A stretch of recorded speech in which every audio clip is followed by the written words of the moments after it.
Aprendí el linotipo en la ciudad de Cartagena con Moisés Pinot, un francés que manejaba la editorial Bolívar, era impresora de todo lo cultural que había en ese momento. Estamos hablando del año de 1939-40 en Cartagena.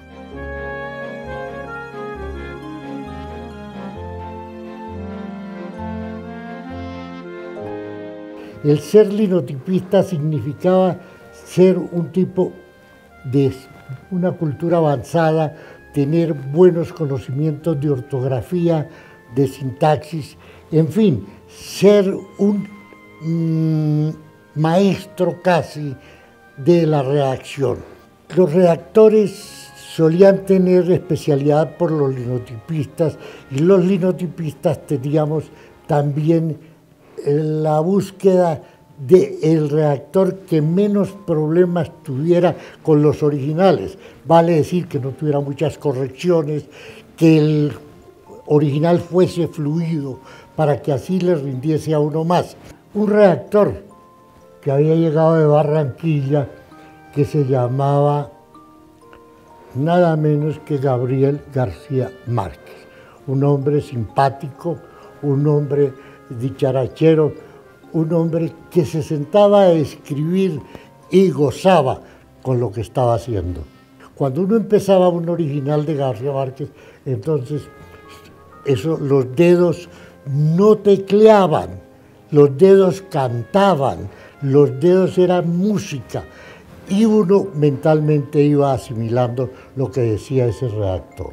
Entonces, así viene la empatía entre el redactor y el linotipista.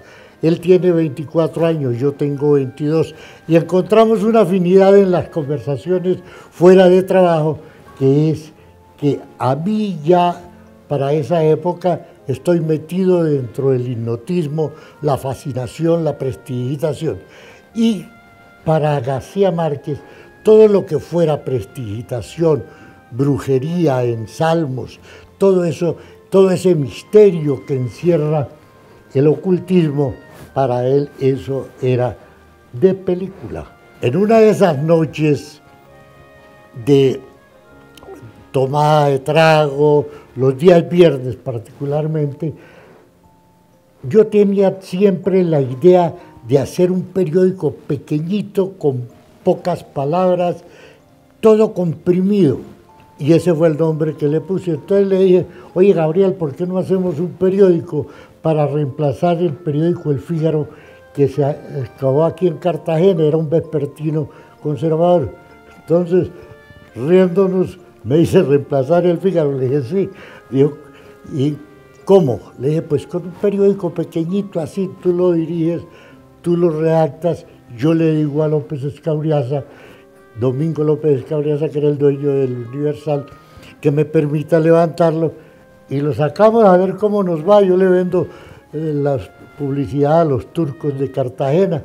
A la semana siguiente que yo le había hecho la propuesta, ya estábamos con García Márquez y con Comprimido, con todos los permisos que se buscaban en ese entonces, el permiso de la gobernación, el permiso del ministerio.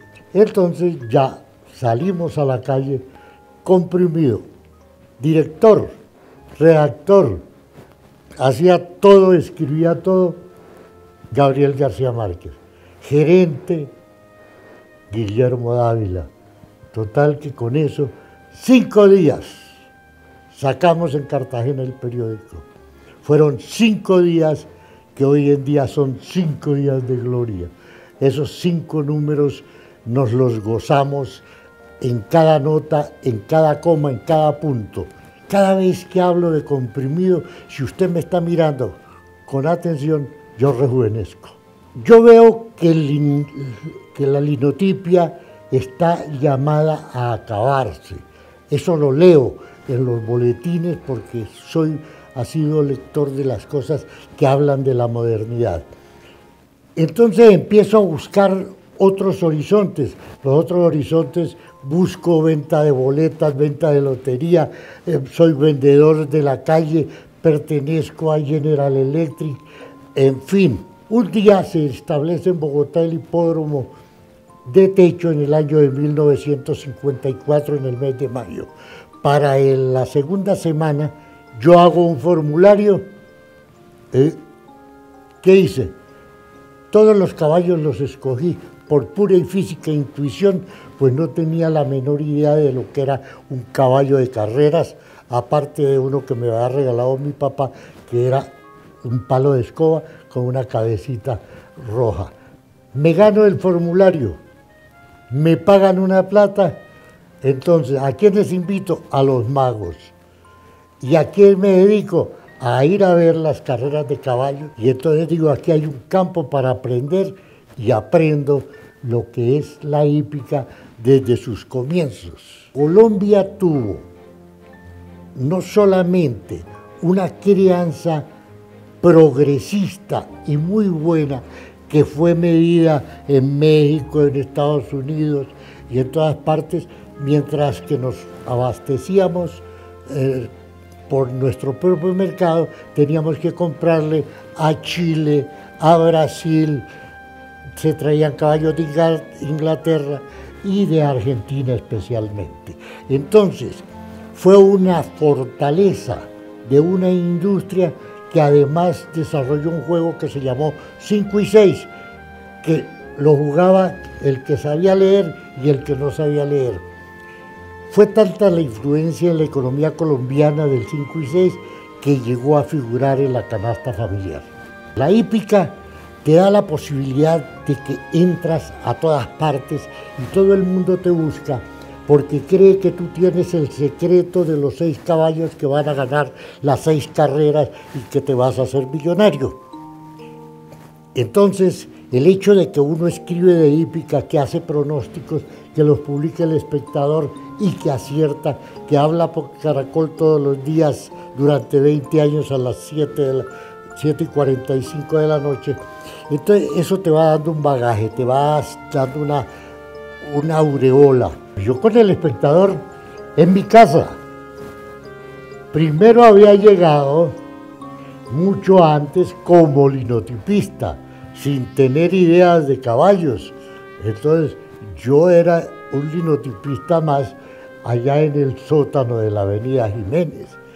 Y entonces allá trabajábamos, don Guillermo Cano apenas era un muchacho volantón, estaba don Fidel, que nos impartía bendiciones siempre, y que tenía desde entonces su muro de la infamia.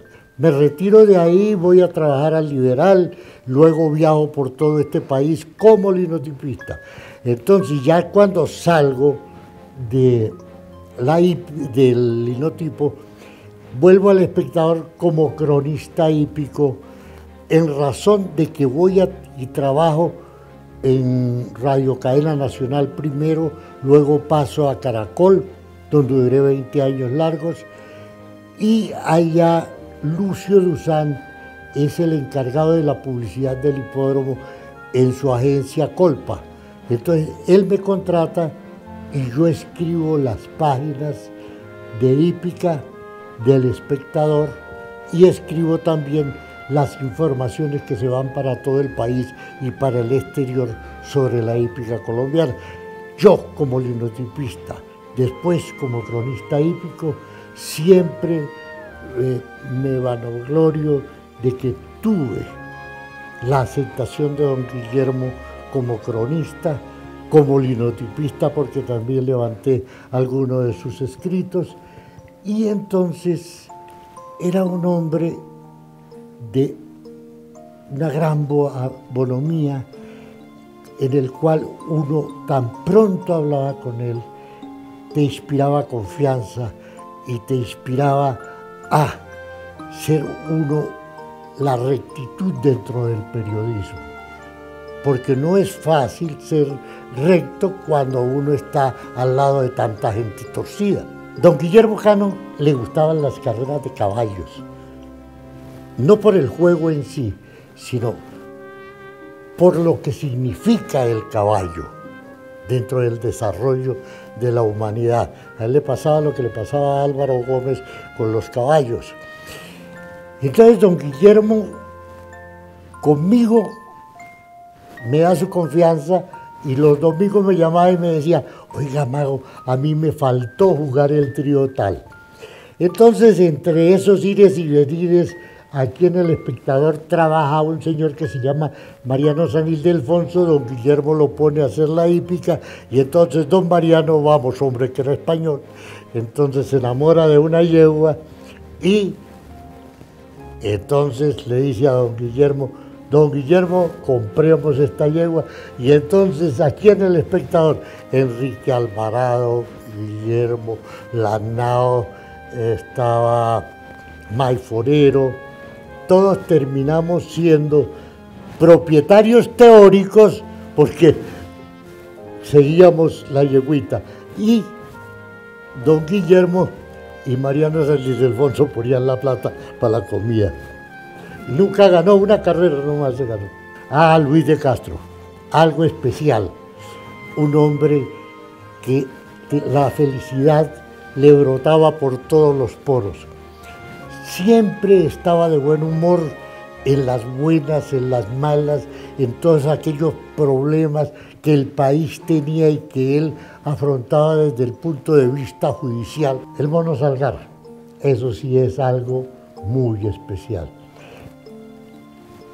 Como era tuérzale el cuello al cisne, era una de sus frases preferidas, no solamente para los grandes maestros del periodismo que ha tenido toda la vida El Espectador, sino para quienes estábamos empezando a embadurnar cuartillas, porque una cosa es levantar lo que otro hace y otra cosa es escribir lo que uno siente, y una cosa es transcribir lo que uno está viendo sin faltar a la verdad, sino también con aquella responsabilidad que él enseñaba, de que uno debe sostener lo que está diciendo. Al entrar ya a la oficina Colpa con don Lucio, yo voy aprendiendo lo que son las relaciones públicas, lo que es una empresa, cómo se debe manejar de buen talante lo que es la comunicación hacia el público, las relaciones con el público. Y entonces Colpa se constituye para mí en una escuela donde aprendo muchísimo, al punto que sí aprendí, porque después de que todo se acaba, yo sigo en el área de las relaciones públicas y más o menos, para ser un poco modesto, con éxito. Alguien decía que el mago no puede estar sin hacer nada. Y es cierto, después de aquellos trucos que solía hacer en el Universal, después de haber participado en concursos de magos, después de mostrarle la carta al público y decirle, aquí se pierde de esta manera, entonces me dediqué a la hípica de lleno, pero al lado de la hípica, entonces era jefe de prensa en el Ministerio de Salud. Entonces, caballos, hípica, aviación. En uno de esos casos de aviación, como jefe de Relaciones Públicas, me llamaron y me dijeron, no se venga mañana para Barranquilla. En la casa me dan la razón, no voy a Barranquilla, y el avión en el que yo debía ir ese día se estrelló aquí en el cerro, que fue el avión número 777, HK era la matrícula, y eso fue para un 23 de agosto de 1973, si mal no recuerdo. Yo estoy metido en la magia desde muy pequeño.